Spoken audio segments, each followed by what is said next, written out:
Robert T Kiyosaki के द्वारा लिखित पुस्तक रिच डैड पुअर डैड की प्रस्तावना। इसकी बहुत ज़रूरत है।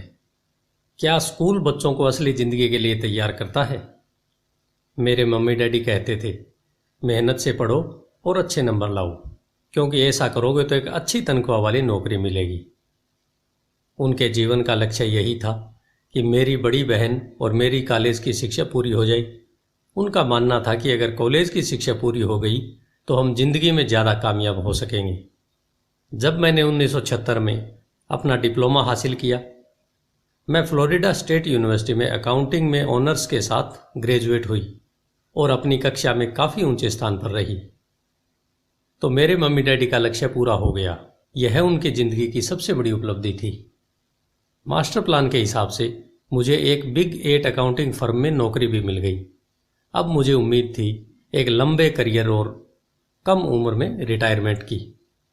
मेरे पति माइकल भी इसी रास्ते पर चले थे। हम दोनों ही बहुत मेहनती परिवारों से आए थे जो बहुत अमीर नहीं थे। माइकल ने ऑनर्स के साथ ग्रेजुएशन किया था, एक बार नहीं बल्कि 2 बार। पहली बार इंजीनियर के रूप में और फिर लॉ स्कूल से। उन्हें जल्दी ही पेटेंट लॉ में विशेषज्ञता रखने वाली वाशिंगटन डीसी की एक मानी हुई लॉ फर्म में नौकरी मिल गई और इस तरह उनका भविष्य भी सुनहरा लग रहा था। उनके करियर का नक्शा साफ था और यह बात तय थी कि वे भी जल्दी रिटायर हो सकते थे। हालांकि हम दोनों ही अपने करियर में सफल रहे, परंतु हम जो सोचते थे हमारे साथ ठीक वैसा ही नहीं हुआ। हमने कई बार नौकरियां बदली, हालांकि हर बार नौकरी बदलने के कारण सही थे, परंतु हमारे लिए किसी ने भी पेंशन योजना में निवेश नहीं किया। हमारे रिटायरमेंट फंड हमारे खुद के लगाए पैसों से बढ़ रहे थे।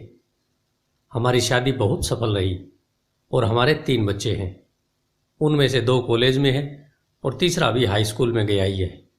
हमने अपने बच्चों को सबसे अच्छी शिक्षा दिलाने में बहुत सा पैसा लगाया। 1996 में एक दिन मेरा बेटा स्कूल से घर लौटा। स्कूल से उसका मोह भंग हो गया था। वह पढ़ाई से ऊब चुका था। मैं उन विषयों को पढ़ने में इतना ज़्यादा समय क्यों बर्बाद करूं जो असली ज़िंदगी में मेरे काम ही नहीं आएंगे। उसने विरोध किया। बिना सोचे विचारे ही मैंने जवाब दिया, क्योंकि अगर तुम्हारे अच्छे नंबर नहीं आए तो तुम कभी कॉलेज नहीं जा पाओगे। चाहे मैं कॉलेज जाऊं या ना जाऊं, उसने जवाब दिया, मैं अमीर बनकर दिखाऊंगा।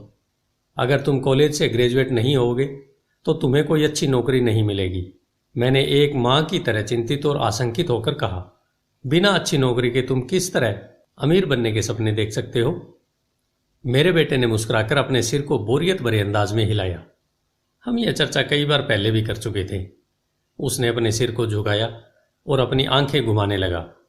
मेरी समझदारी भरी सलाह एक बार फिर उसके कानों के भीतर नहीं गई थी। हालांकि वह स्मार्ट और प्रबल इच्छा शक्ति वाला युवक था, परंतु वह नम्र और शालीन भी था। मम्मी, उसने बोलना शुरू किया और भाषण सुनने की बारी अब मेरी थी। समय के साथ चलिए, अपने चारों तरफ देखिए। सबसे अमीर लोग अपनी शिक्षा के कारण इतने अमीर नहीं बने हैं। माइकल जॉर्डन और मैडोना को देखिए। यहाँ तक कि बीच में ही हार्वर्ड छोड़ देने वाले बिल गेट्स ने माइक्रोसॉफ्ट कायम किया। आज वे अमेरिका के सबसे अमीर व्यक्ति हैं और अभी उनकी उम्र भी 30 से 40 के बीच में ही है। और उस बेसबॉल पिचर के बारे में तो आपने सुना ही होगा, जो हर साल $40 लाख कमाता है, जबकि उस पर दिमागी तौर पर कमज़ोर होने का लेबल लगा हुआ है। हम दोनों काफ़ी समय तक चुप रहे। अब मुझे यह समझ में आने लगा था कि मैं अपने बच्चों को वही सलाह दे रही थी जो मेरे माता पिता ने मुझे दी थी। हमारे चारों तरफ की दुनिया बदल रही थी, परंतु हमारी सलाह नहीं बदली थी। अच्छी शिक्षा और अच्छे ग्रेड हासिल करना अब सफलता की गारंटी नहीं रह गए थे और हमारे बच्चों के अलावा यह बात किसी की समझ में नहीं आई थी। मम्मी, उसने कहा, मैं आपकी और डैडी की तरह कड़ी मेहनत नहीं करना चाहता। आपको काफ़ी पैसा मिलता है और हम एक शानदार घर में रहते हैं जिसमें बहुत ही कीमती सामान है। अगर मैं आपकी सलाह मानूंगा तो मेरा हाल भी आपकी ही तरह होगा। मुझे भी ज़्यादा मेहनत करनी पड़ेगी ताकि मैं और ज़्यादा टैक्स भर सकूं व कर्ज में डूब जाऊं। वैसे भी आज की दुनिया में नौकरी की सुरक्षा तो बची नहीं है। मैं ये जानता हूं कि छोटे और सही आकार की फर्म कैसी होती है। मैं यह भी जानता हूं कि आज के दौर में कॉलेज के स्नातकों को कम तनख्वाह मिलती है, जबकि आपके ज़माने में उन्हें ज़्यादा तनख्वाह मिला करती थी। डॉक्टर को देखिए, वे अब उतना पैसा नहीं कमाते जितना पहले कभी कमाया करते थे। मैं जानता हूं कि मैं रिटायरमेंट के लिए सामाजिक सुरक्षा या कंपनी पेंशन पर भरोसा नहीं कर सकता। अपने सवालों के मुझे नए जवाब चाहिए। वह सही था, उसे नए जवाब चाहिए थे और मुझे भी। मेरे माता पिता की सलाह उन लोगों के लिए सही हो सकती थी जो 1945 के पहले पैदा हुए थे, पर यह उन लोगों के लिए विनाशकारी साबित हो सकती थी जिन्होंने तेजी से बदल रही दुनिया में जन्म लिया था। अब मैं अपने बच्चों से यह सीधी सी बात नहीं कह सकती थी, स्कूल जाओ, अच्छे ग्रेड हासिल करो और किसी सुरक्षित नौकरी की तलाश करो। मैं जानती थी कि मुझे अपने बच्चों की शिक्षा को सही दिशा देने के लिए नए तरीकों की खोज करनी होगी। एक माँ और एक अकाउंटेंट होने के नाते मैं इस बात से परेशान थी कि स्कूल में बच्चों को धन संबंधी शिक्षा या वित्तीय शिक्षा नहीं दी जाती। हाई स्कूल खत्म होने से पहले ही आज के युवाओं के पास अपना क्रेडिट कार्ड होता है। यह बात अलग है कि उन्होंने कभी धन संबंधी पाठ्यक्रम में भाग नहीं लिया होता है और उन्हें यह भी नहीं पता होता कि इसे किस तरह निवेश किया जाता है। इस बात का ज्ञान तो दूर की बात है कि क्रेडिट कार्ड पर चक्रवृद्धि ब्याज की गणना किस तरह की जाती है। इसे आसान भाषा में कहें तो उन्हें धन संबंधी शिक्षा नहीं मिलती और यह ज्ञान भी नहीं होता कि पैसा किस तरह काम करता है। इस तरह वे उस दुनिया का सामना करने के लिए कभी तैयार नहीं हो पाते जो उनका इंतजार कर रही है। एक ऐसी दुनिया जिसमें बचत से ज़्यादा महत्व खर्च को दिया जाता है। जब मेरा सबसे बड़ा बेटा कॉलेज की शुरुआती दिनों में अपने क्रेडिट कार्ड को लेकर कर्ज में डूब गया तो मुझे उसके क्रेडिट कार्ड को नष्ट करने में उसकी मदद करनी पड़ी। साथ ही मैं ऐसी तरकीब भी खोजने लगी जिससे मेरे बच्चों में पैसे की समझ आ सके। पिछले साल एक दिन मेरे पति ने मुझे अपने ऑफिस से फ़ोन किया। मेरे सामने एक सज्जन बैठे हैं और मुझे लगता है कि तुम उनसे मिलना चाहोगी। उन्होंने कहा। उनका नाम रॉबर्ट कियोसाकी है। वे एक व्यवसायी और निवेशक हैं तथा वे एक शैक्षणिक उत्पाद का पेटेंट करवाना चाहते हैं। मुझे लगता है कि तुम इसी चीज़ की तलाश कर रही थी जिसकी मुझे तलाश थी। मेरे पति माइक रॉबर्ट कियोसाकी द्वारा बनाई जा रहे नए शैक्षणिक उत्पाद कैश फ्लो से इतने प्रभावित थे कि उन्होंने इसके परीक्षण में हमें बुलवा लिया।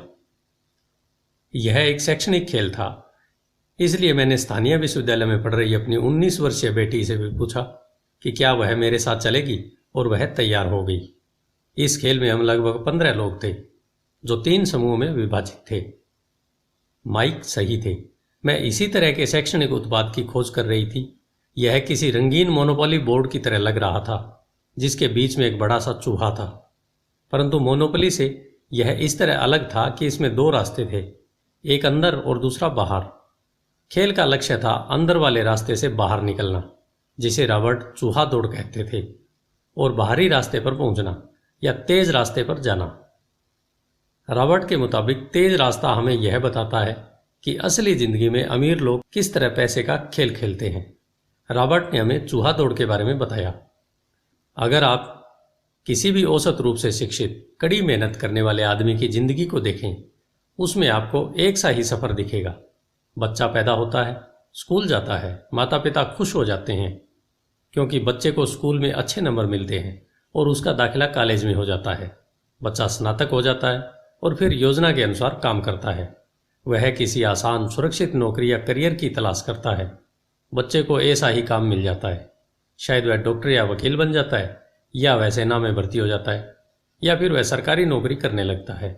बच्चा पैसे कमाता है, उसके पास थोक में क्रेडिट कार्ड आने लगते हैं, और अगर अब तक उसने खरीदारी करना शुरू नहीं किया है तो अब जमकर खरीदारी शुरू हो जाती है।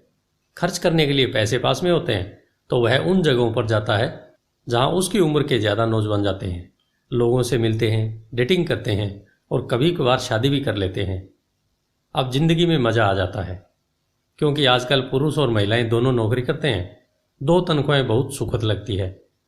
पति पत्नी को लगता है कि उनकी जिंदगी सफल हो गई है। उन्हें अपना भविष्य सुनहरा नजर आता है। अब वे घर, कार, टेलीविज़न खरीदने का फैसला करते हैं, छुट्टियां मनाने कहीं चले जाते हैं, और फिर उनके बच्चे हो जाते हैं। बच्चों के साथ उनके खर्चे भी बढ़ जाते हैं। खुशहाल पति पत्नी सोचते हैं कि ज़्यादा पैसा कमाने के लिए अब उन्हें ज़्यादा मेहनत करना चाहिए। उनका करियर अब उनके लिए पहले से ज़्यादा मायने रखता है।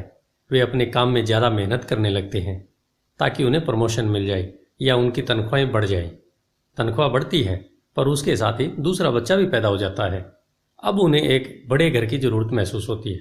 वे नौकरी में और भी ज़्यादा मेहनत करते हैं, बेहतर कर्मचारी बन जाते हैं और ज़्यादा मन लगाकर काम करने लगते हैं। ज़्यादा विशेषज्ञता हासिल करने के लिए वे एक बार फिर किसी स्कूल में जाते हैं ताकि वे ज़्यादा पैसा कमा सकें। हो सकता है कि वे दूसरा काम भी खोज लें। उनकी आमदनी बढ़ जाती है, परंतु उस आमदनी पर उन्हें इनकम टैक्स भी चुकाना पड़ता है। यही नहीं, उन्होंने जो बड़ा घर खरीदा है उस पर भी टैक्स देना होता है। इसके अलावा उन्हें सामाजिक सुरक्षा का टैक्स तो चुकाना ही है। इसी तरह बहुत से टैक्स चुकाते चुकाते उनकी तनख्वाह चुक जाती है। वे अपनी बढ़ी हुई तनख्वाह लेकर घर आते हैं और हैरान होते हैं कि इतना सारा पैसा आखिर कहाँ चला जाता है। भविष्य के लिए बचत के हिसाब से वे कुछ म्यूचुअल फंड भी खरीद लेते हैं और अपने क्रेडिट कार्ड से घर का किराना खरीदते हैं।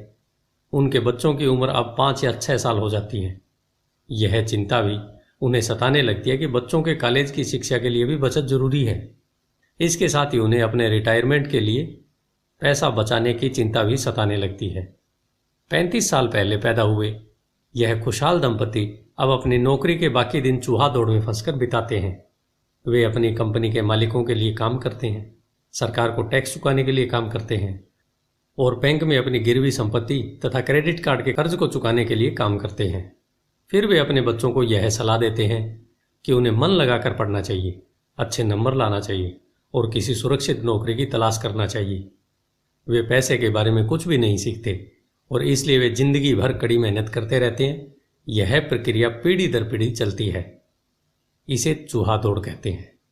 चूहा दौड़ से निकलने का एक ही तरीका है और वह यह है, आप अकाउंट्स और इन्वेस्टमेंट दोनों क्षेत्रों में निपुण हो जाएं।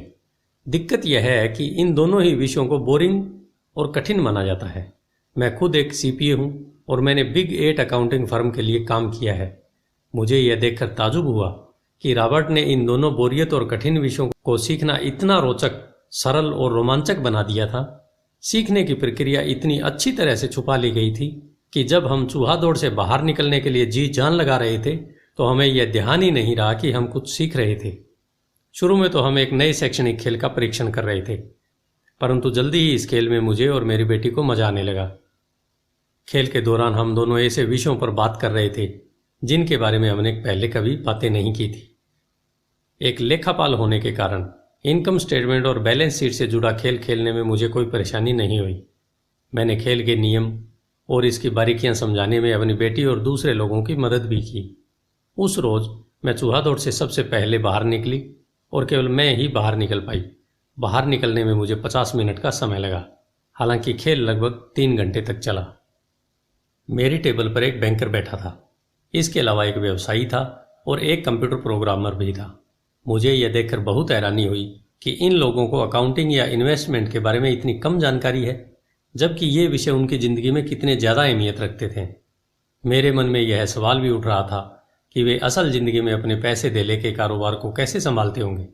मैं यह समझ सकती थी कि मेरी 19 साल की बेटी क्यों नहीं समझ सकती, पर ये लोग तो उससे दुगनी उम्र के थे और उन्हें ये बात समझ में आनी चाहिए थी।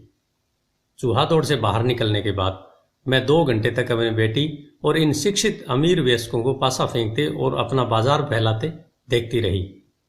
हालांकि मैं खुश थी कि वे लोग कुछ नया सीख रहे थे, लेकिन मैं इस बात से बहुत परेशान और विचलित थी। वयस्क लोग सामान्य अकाउंटिंग और इन्वेस्टमेंट के मूलभूत बिंदुओं के बारे में कितना कम जानते थे। उन्होंने अपने इनकम स्टेटमेंट और अपनी बैलेंस शीट के आपसी संबंध को समझने में भी बहुत समय लगाया। अपनी संपत्ति खरीदते और बेचते समय उन्हें ध्यान ही नहीं रहा कि हर सौदे में उनकी महीने की आमदनी पर असर पड़ रहा है।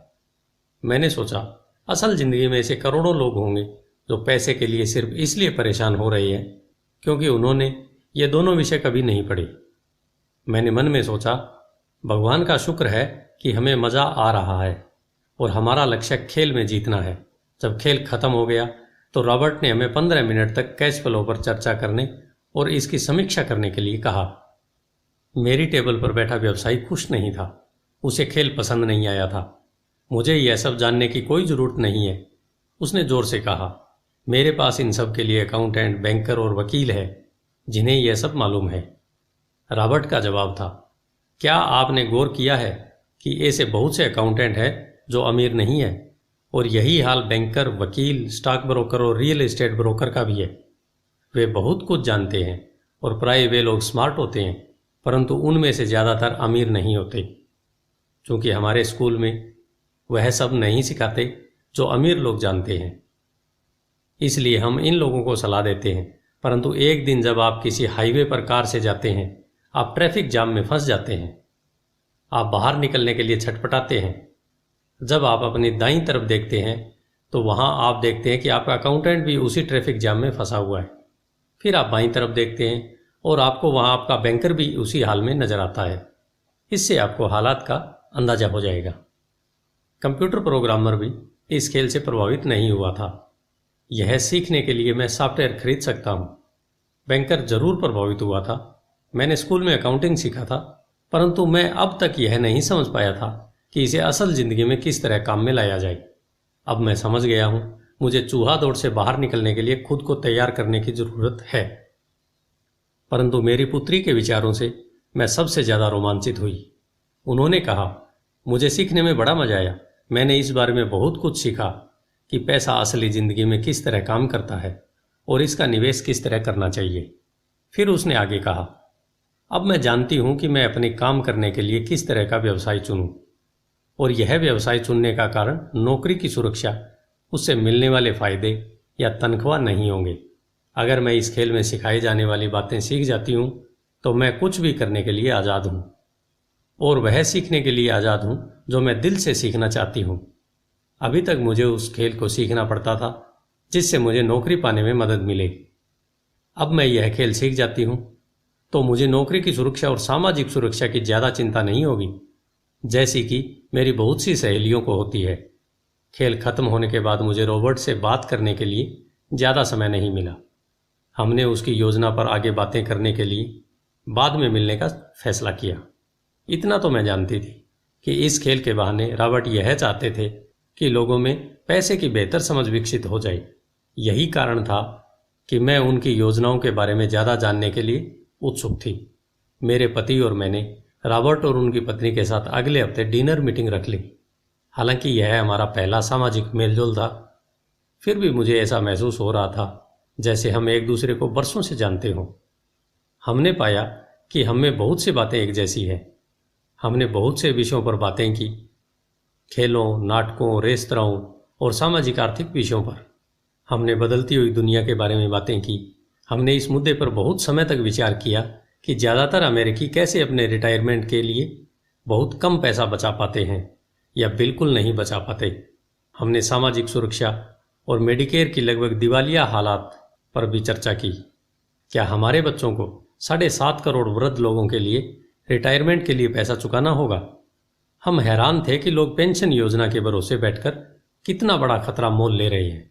रॉबर्ट की सबसे बड़ी चिंता यह थी कि अमीरों और गरीबों के बीच फासला लगातार बढ़ता जा रहा है। ऐसा न सिर्फ अमेरिका में हो रहा है बल्कि पूरी दुनिया में हो रहा है। रॉबर्ट स्वशिक्षित और स्वनिर्मित व्यवसायी थे। वे दुनिया भर में निवेश कर चुके थे और 47 वर्ष की उम्र में रिटायर होने में सफल हो गए थे। वे काम इसलिए कर रहे थे क्योंकि उन्हें भी वही चिंता थी जो मुझे अपने बच्चों को लेकर सता रही थी।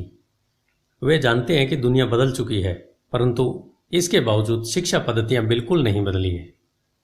रॉबर्ट के अनुसार बच्चे सालों तक दकियानुसी शिक्षा पद्धति में अपना समय गुजारते हैं और ऐसे विषय पढ़ते हैं जो उनके जीवन में कभी भी कहीं भी काम नहीं आने वाले हैं, और वे ऐसी दुनिया के लिए तैयारी करते हैं जिसका अब नामो निशान भी नहीं बचा है।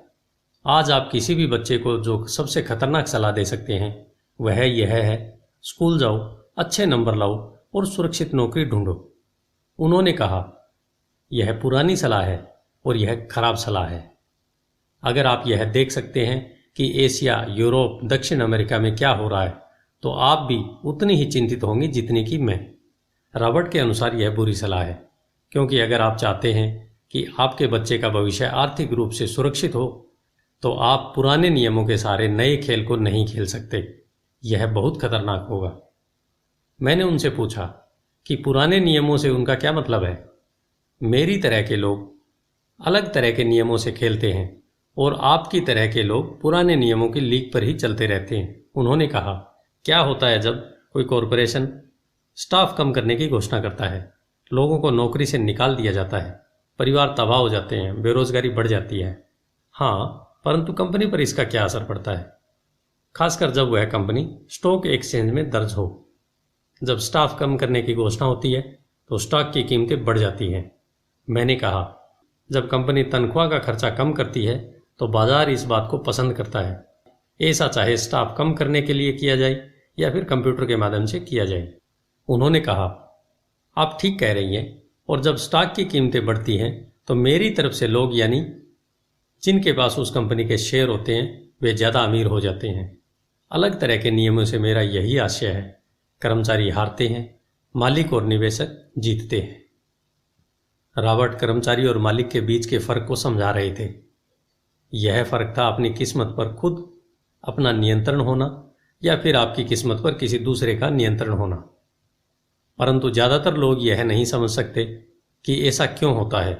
मैंने कहा, उन्हें लगता है कि यह ठीक नहीं है। उनका जवाब था, इसलिए तो बच्चों से यह कहना मूर्खता है, अच्छी शिक्षा प्राप्त करो। यह सोचना मूर्खता है कि स्कूलों में दी जा रही शिक्षा से बच्चे उस दुनिया का सामना करने के लिए तैयार हो जाएंगे जिसमें वे कॉलेज के बाद पहुंचने वाले हैं। हर बच्चे को ज़्यादा शिक्षा की ज़रूरत है, एक अलग तरह की शिक्षा की, और उन्हें नए नियमों को जानने की भी ज़रूरत है, अलग तरह के नियमों को जानने की। धन के कुछ नियम होते हैं जिनसे अमीर लोग खेलते हैं, और धन के कुछ और नियम होते हैं जिनसे बाकी 95% लोग खेलते हैं। और ये 95% लोग उन नियमों को अपने घर और स्कूल में सीखते हैं। इसलिए आजकल किसी बच्चे से यह कहना खतरनाक है, मन लगाकर पढ़ो और अच्छी नौकरी खोजो। आज बच्चों को अलग तरह की शिक्षा की ज़रूरत है, और आज की शिक्षा नीति उन्हें कुछ मूलभूत बातें नहीं सिखा पा रही है। इस बात से कोई फर्क नहीं पड़ता कि क्लासरूम में कितने कंप्यूटर रखे हैं या स्कूल कितना पैसा खर्च कर रहे हैं। जब शिक्षा नीति में यह विषय ही नहीं है तो उसे किस तरह पढ़ाया जा सकता है। अब सवाल यह उठता है, किस तरह माता पिता अपने बच्चों को यह सिखा सकते हैं जो वे स्कूल में नहीं सीख पाते। आप अपने बच्चों को अकाउंटिंग किस तरह सिखाते हैं, क्या इससे वे बोर नहीं हो जाते? और आप उसे किस तरह निवेश करना सिखाएंगे जब एक पालक के रूप में आप खुद निवेश के खतरे से डरते हैं। अपने बच्चों को सुरक्षित जीवन के लिए तैयार करने के बजाय मैंने यह बेहतर समझा कि उन्हें रोमांचक जीवन के लिए तैयार किया जाए। तो आप किस तरह किसी बच्चे को धन और उन सब चीज़ों के बारे में सिखा सकते हैं जिन पर हमने अभी विचार किया है? मैंने रॉबर्ट से पूछा, हम किस तरह इसे माता पिता के लिए आसान बना सकते हैं, खासकर तब जब उन्हें खुद ही इसकी समझ न हो। उन्होंने कहा, मैंने इस विषय पर एक पुस्तक लिखी है। वह पुस्तक कहाँ है? मेरे कंप्यूटर में। यह बरसों से वहीं बिखरी पड़ी है। मैं कभी कभार उसमें कुछ बातें जोड़ देता हूँ, परंतु मैं आज तक उसे कभी इकट्ठा नहीं कर पाया। मैंने इस पुस्तक को तब लिखना शुरू किया था जब मेरी पहली किताब बेस्ट सेलर हो गई थी, परंतु मैं अभी तक अपनी नई किताब को पूरा नहीं कर पाया हूँ। यह अभी भी खंडों में है, और यह पुस्तक निश्चित रूप से खंडों में ही थी। उन बेतरतीब खंडों को पढ़ने के बाद मैंने यह फैसला किया कि पुस्तक निश्चित रूप से बेहतरीन थी और समाज में इसकी बहुत ज़रूरत थी, खासकर ऐसे लोगों में जब दुनिया तेजी से बदल रही थी। हम दोनों तत्काल इस निर्णय पर पहुंचे कि मैं रॉबर्ट की पुस्तक में सह लेखक बन जाऊं। मैंने उनसे पूछा कि उनके विचार से किसी बच्चे को कितनी वित्तीय आय की जरूरत होती है। उन्होंने कहा कि यह बच्चे पर निर्भर करता है। अपने बचपन में उन्होंने यह जान लिया था कि वे अमीर बनना चाहते थे, और उन्हें एक ऐसे पिता स्वरूप व्यक्ति मिल गए जो अमीर थे और जो उनका मार्गदर्शन करने के इच्छुक भी थे। रॉबर्ट का कहना था कि शिक्षा ही सफलता की नींव है। जिस तरह स्कूल में सीखी गई बातें बहुत महत्वपूर्ण होती है, उसी तरह धन संबंधी समझ और बोलने की कला भी महत्वपूर्ण होती है। आगे की कहानी रॉबर्ट के 2 डैडियों के बारे में है, जिनमें से एक अमीर है और दूसरे गरीब, जिनके जरिए रॉबर्ट उन रहस्यों को बताएंगे जो उन्होंने अपने जीवन में सीखे हैं। दोनों डैडियों के बीच का अंतर एक खास बात उजागर करता है। इस पुस्तक को मैंने बढ़ाया है, जिसमें कुछ जोड़ा और घटाया है, और इसे व्यवस्थित करने के लिए काम किया है। जो अकाउंटेंट इस पुस्तक को पढ़े, उनसे मेरा यही कहना है कि वे अपने किताबी ज्ञान को एक तरफ रख दें और अपने दिमाग में रॉबर्ट के सिद्धांतों को घुस जाने दें। और अपने दिमाग में रॉबर्ट के सिद्धांतों को घुस जाने दें। हालांकि उनमें से कई सिद्धांत पहली नज़र में गलत लगेंगे। अकाउंट्स के सिद्धांतों की बुनियादी बातों को चुनौती देते लगेंगे, परंतु यह याद रखें कि वे एक महत्वपूर्ण दृष्टि देते हैं कि किस तरह सच्चे निवेशक अपने निवेश के फैसलों का विश्लेषण करते हैं। जब हम अपने बच्चों को स्कूल जाने, मेहनत से पढ़ने और अच्छी नौकरी पाने की सलाह देते हैं तो अक्सर हम ऐसा सांस्कृतिक आदतों के कारण करते हैं। ऐसा करना हमेशा सही चीज़ मानी गई है। जब मैं रॉबर्ट से मिली तो उनके विचारों ने शुरू में तो मुझे चौंका दिया। दो डैडियों के साथ पले बड़े रॉबर्ट के सामने दो अलग अलग लक्ष्य होते थे। उनके पढ़े लिखे डैडी उन्हें कॉरपोरेशन में नौकरी करने की सलाह देते थे और उनके अमीर डैडी उन्हें कॉरपोरेशन का मालिक बनने की सलाह देते थे। दोनों ही कामों में शिक्षा की ज़रूरत थी, परंतु पढ़ाई के विषय बिल्कुल अलग अलग थे। पढ़े लिखे डैडी रॉबर्ट को स्मार्ट बनने के लिए प्रोत्साहित करते थे। अमीर डैडी रॉबर्ट को यह जानने के लिए प्रोत्साहित करते थे कि किस तरह स्मार्ट लोगों की सेवाएं ली जाएं। दो डैडियों के होने से कई समस्याएं भी पैदा हुईं। रॉबर्ट के असली डैडी हवाई राज्य के शिक्षा प्रमुख थे। जब रॉबर्ट 16 साल के हुए तो उन्हें इस बात की कोई खास चिंता नहीं सता रही थी। अगर तुम्हें अच्छे नंबर नहीं मिलते तो तुम्हें कोई अच्छी नौकरी नहीं मिलेगी। वे पहले से ही ये जानते थे कि उनके करियर का लक्ष्य था कॉरपोरेशन का मालिक बनना, न कि उसमें नौकरी करना। सच तो यह है कि अगर हाई स्कूल में समझदार और मेहनती परामर्शदाता नहीं मिला होता तो रॉबर्ट कभी कॉलेज नहीं गए होते। वे इस बात को मानते हैं। वे दौलत कमाने के लिए बेताब थे, परंतु वे आखिरकार मान ही गए कि कॉलेज की शिक्षा से भी उन्हें फायदा हो सकता है। दरअसल इस पुस्तक में दिए गए विचार शायद बहुत से माता पिताओं को क्रांतिकारी और अतिशयोक्तिपूर्ण लगेंगे। कई लोगों को तो अपने बच्चों को स्कूल में रखने में भी काफ़ी मेहनत करनी पड़ती है, परंतु बदलते हुए समय को देखते हुए हमें नए और जोखिम भरे विचारों की तरफ ध्यान देने की ज़रूरत है। अपने बच्चों को कर्मचारी बनने की सलाह देने का मतलब यह है कि हम उन्हें जिंदगी भर अपनी खून पसीने की कमाई से इनकम टैक्स और भी न जाने कितने टैक्स चुकाने की सलाह देते हैं, और इसके बाद भी पेंशन की कोई गारंटी नहीं होती। और यह सच है कि आज के ज़माने में टैक्स किसी व्यक्ति का सबसे बड़ा खर्च है। हकीकत में ज़्यादातर परिवार तो जनवरी से आधी मई तक सिर्फ अपने टैक्स चुकाने के लिए ही सरकार की नौकरी करते हैं। आज नए विचारों की बहुत ज़रूरत है और यह पुस्तक हमें नए विचार देगी। रॉबर्ट का दावा है कि अमीर लोग अपने बच्चों को अलग तरह की शिक्षा देते हैं। वे अपने बच्चों को घर पर सिखाते हैं, डिनर टेबल पर सिखाते हैं। हो सकता है कि ये विचार वे न हों जिन पर आप अपने बच्चों से बात करते हो, परंतु उन पर नज़र डालने के लिए धन्यवाद। और मैं आपको सलाह देती हूँ कि आप खोज करते रहें। एक माँ और एक सीपीए होने के नाते मैं तो यही सोचती हूँ कि अच्छे नंबर लाना और एक बढ़िया नौकरी पा लेना एक पुराना विचार है। हमें अपने बच्चों को नए तरह के विचार देने होंगे। हमें उन्हें अलग तरह की शिक्षा देनी होगी। शायद हम अपने बच्चों को यह सिखाएं कि अच्छे कर्मचारी होने के साथ साथ वे अपना खुद का निवेश कॉरपोरेशन भी खोल सकें। दोनों का यह तालमेल बढ़िया रहेगा। एक माँ होने के नाते मुझे उम्मीद है कि यह पुस्तक सभी अभिभावकों के लिए फ़ायदेमंद होगी। रॉबर्ट लोगों को यह बताना चाहते हैं कि कोई भी व्यक्ति अगर ठान ले तो अमीर बन सकता है। अगर आप एक माली या गेटकीपर हैं या पूरी तरह बेरोजगार हैं तो भी आप में खुद को अपने और अपने परिवार के लोगों को धन संबंधी बातें सिखाने की काबिलियत है। यह याद रखें कि धन संबंधी बुद्धि वह दिमागी तरीका है जिससे हम अपनी धन संबंधी समस्याओं को सुलझाते हैं। आज हम ऐसे विश्वव्यापी तकनीकी परिवर्तनों का सामना कर रहे हैं जिनका सामना हमने आज से पहले कभी नहीं किया। किसी के पास भी जादू की पुड़िया नहीं है, परंतु एक बात तो तय है, ऐसे परिवर्तन हमारे सामने आने वाले हैं जो हमारे यथार्थ से परे हैं। कौन जाने भविष्य हमारे लिए क्या लाता है, पर जो भी हो हमारे पास दो मूलभूत विकल्प मौजूद है। या तो हम सुरक्षा की राह पर चलें या फिर हम स्मार्ट बनकर खुद को धन संबंधी क्षेत्रों में शिक्षित करें और अपने बच्चों की धन संबंधी प्रतिभा को भी जागृत करें। शेरान लेक्टर। धन्यवाद। आइए चलते हैं अध्याय 1 की तरफ। Rich dad poor dad, Robert Kiyosaki के अनुसार।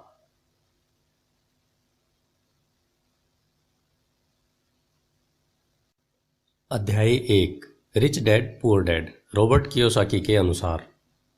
मेरे दो डैडी थे, एक अमीर और दूसरे गरीब।